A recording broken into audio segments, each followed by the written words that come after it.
As Pixar returns to the multiplex, it's time to re-rank all of Pixar's now 26 feature films. Where do some of the recent films land? Find out. And be sure to share your own rankings down below. There's 26 movies here. You can just share the top 10 if you would like.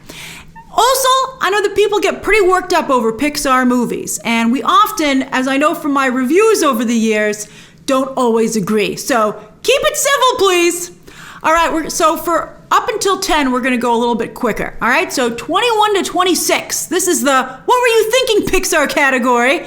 And what do you know? As you can see, all three Cars movies are the last three spots. Hilarious. All right, Cars number 2, the worst movie Pixar ever made. Painful. And who makes all the stuff that the cars use, like the button that a car pushes with its wheel? Cars don't have fingers. Who made that? I guess there's those little guys that drive around with their forklifts, but I don't think they have that kind of dexterity. All right, Cars 3 is right behind it. I think the racing scenes here are pretty good, which is why it isn't dead last. But otherwise, a little too kiddie. And I also think that having Lightning McQueen retire is not anything I wanted to see. And then the original Cars, which was a huge hit for Pixar, but I never got that. I think it was always kind of for toddlers. But I do like Cars Land. I do like Cars Land, to be fair. Then Toy Story 4. I know. I just really hate this film, as many of you know, for multiple reasons. The most, though, being that it made Woody Bo Peeps' bitch. I'm sorry. I feel strongly about it, as you can see. All right, then Monstrous University. Not theatrical quality and certainly not Pixar quality, especially considering how good the first film is. This was a streaming movie before streaming existed. Then Finding Dory, and I don't even remember what happened in that movie. I mean, if I force myself, I can remember there was an octopus and stuff like that, but come on. All right, then 16 to 20. This is the thick of it. This is where we're gonna have a lot of disagreements, all right? So then next up, Brave. She tries to poison her mother. You can't, there's no getting around that. That's a real problem for me. That's a deal breaker.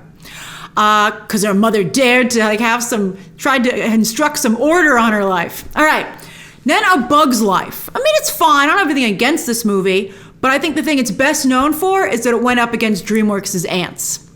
Then Inside Out.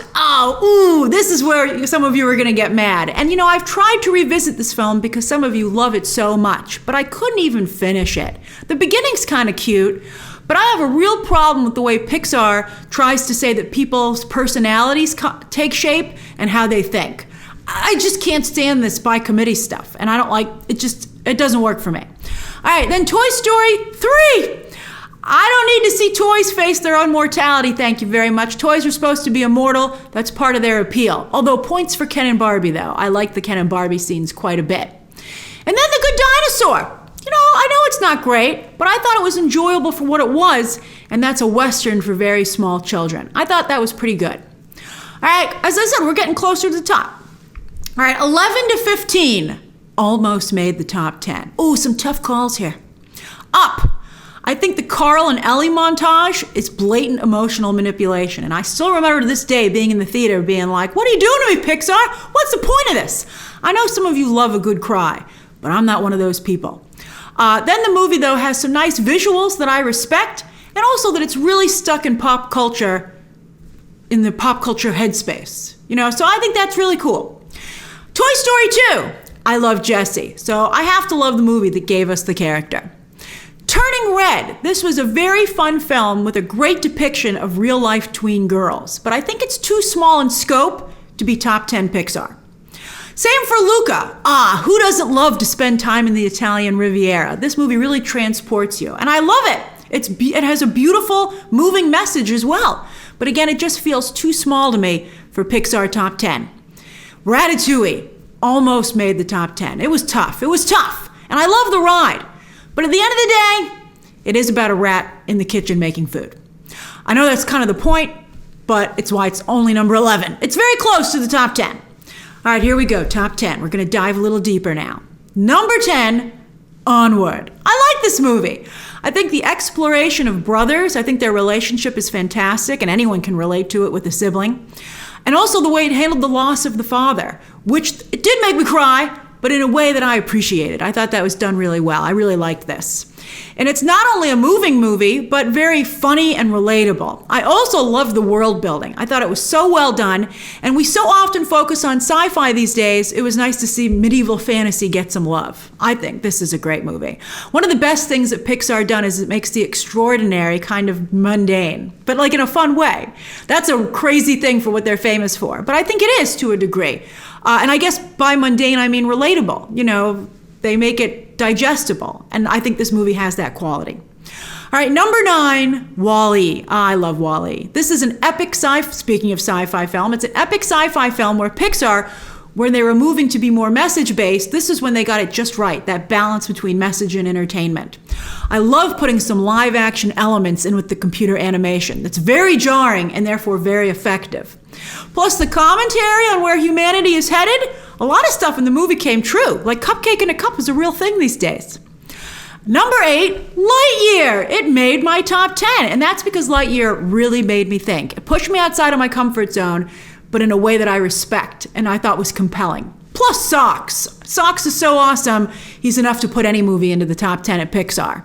This is actually my second favorite Toy Story movie after the original film. I know some of you have always loved the Toy Story movies. I thought none of them really recaptured the magic of the original. And I guess the reason I like Lightyear is that it doesn't even try.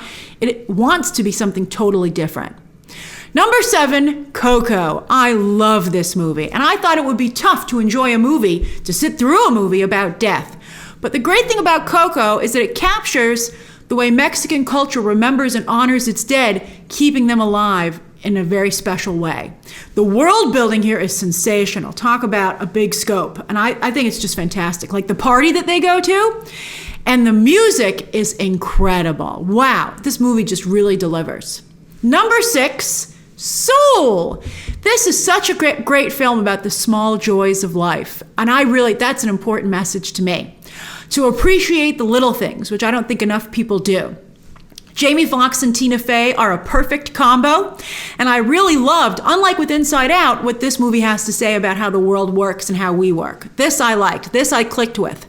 And that intro, when Jamie Foxx first is approaching the great beyond, that was just cinematic magic. That was revolutionary. That was just so good. Number 5, The Incredibles 2. Not quite as good as the first film, but a huge upgrade in the animation certainly makes it super slick and super fun. Plus, I also thought it was clever to do a Mr. Mom type situation where they switch out Bob and Helen this time around, with Bob staying at home and Helen being in the field. And Helen realizing the irony. And also, I think what really makes this movie fantastic are the action sequences, which are incredible and very inventive in how the powers are used, you know, how they're so cleverly used to augment, to not only, to dial up the action to an 11.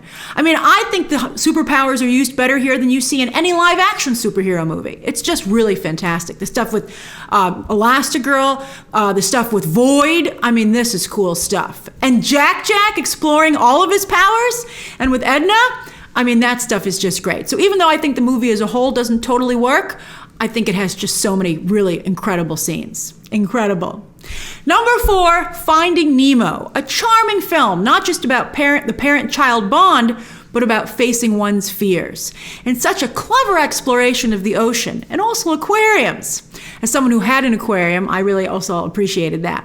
One of the best underwater adventures of all time, right up there with The Little Mermaid.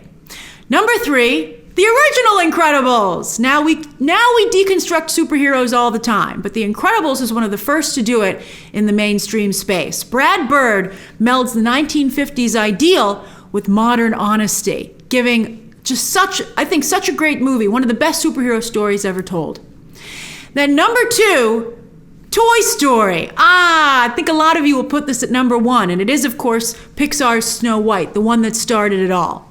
And it's a great movie with one of the greatest odd couples in movie history, Woody and Buzz.